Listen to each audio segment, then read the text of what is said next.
Hello, Web3 TV. I'm Lisa Amnegard, and today we're in Abu Dhabi at the Bitcoin MENA Conference 2024.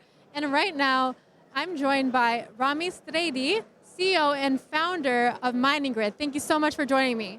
Thanking you for this invite. It's a pleasure to be with you and pleasure to be in this great event today.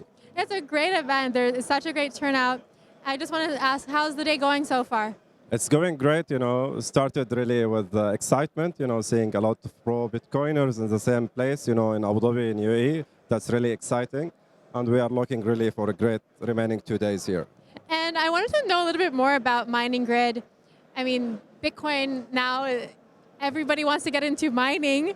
Yeah. Even Trump said he wanted to capitalize mining in the US. So tell me a little bit about what you do and what can you share? In Mining Grid, our focus are people. So we're trying to give people easy access, to the mining through like application, regardless where they are, in a very easy and simple way. And we have been successfully doing this in the past one year, and we have been expanding to more than 100 plus countries, in this time, and we provided mining to more than 10,000 people. We are really proud, and glad that we are able to do this and starting all the application from UAE. And what makes this mining company different from others? I said like we focus on people, but we create a community mining ecosystem. So we give additional incentive for people to expanding the community. Apart from mining and getting the direct access, also we give additional incentive programs where we have communities already active in 100 plus countries, and we reward this leader who expand the community by giving them this incentive, Bitcoin incentive, in addition to the mining reward. And this helps us, to scale and, give people more choices and more options to access Bitcoin. As you said, it hit 100K recently, and we see more people would like to know how to access it, So we give easy access and solution for, people globally. And it's quite remarkable that you've been able to scale so fast in such a short period of time. You've only been operational in a year. But if we just bring the conversation back to, for example, what Trump has mentioned over the past few months, that he wants all Bitcoin mining to be on US soil. Is that even possible, do you think? Definitely there is goals and possibilities. So I can say there is two parts of the equation. Where the mining operators are is very important. It could be in US, it could be in any other countries. But also, where there is a lot of player solution provider. We're onboarding the people to do mining regardless where they are.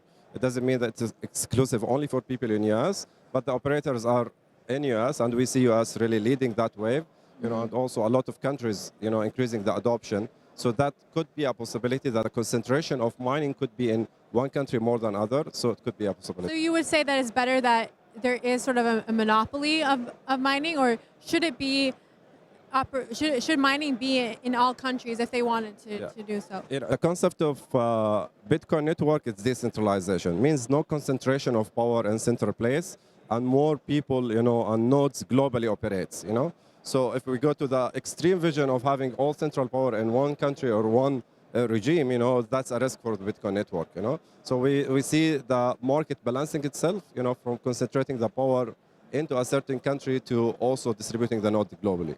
Yeah, no, and also when we think about Bitcoin mining, one of the biggest challenges, or you've probably heard this, is the whole sustainability factor. So would you, how can Bitcoin mining combat that, and what are those challenges there? The mining operation is similar like running data center for IT equipment, but that's specialized only for mining Bitcoin.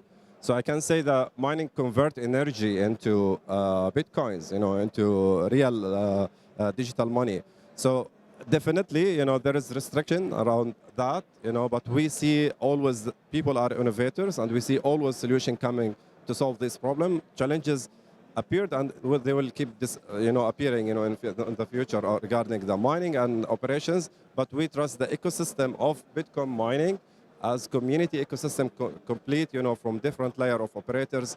Always will find a solution to maintain this, network secure and trusted. So there could potentially even be green Bitcoin mining, maybe. Yeah, we do believe in Bitcoin, and we believe that the mining is the core of the Bitcoin. Without mining, there is no Bitcoin because you need to process the transaction. So we believe that, distributing that, and encouraging people to be part of that game, will make it more secure and sustainable. Yeah, it'll be interesting to see what happens. And you're here today at the Bitcoin MENA, the first ever Bitcoin conference in the region. So what are you most excited about? What kind of conversations do you want to have with people? Yeah, this region has been leading in many aspects, regarding digital assets.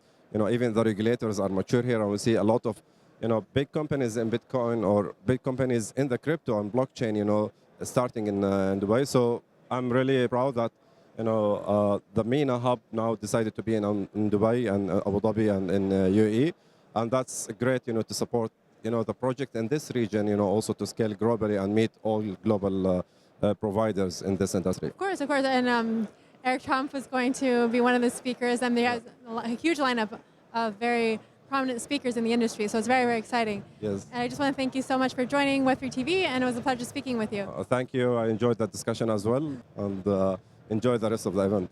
Yeah, thank you. And we have more interviews coming your way, so make sure to stay tuned. I'm Lisa Amnegard, and you're watching Web3 TV.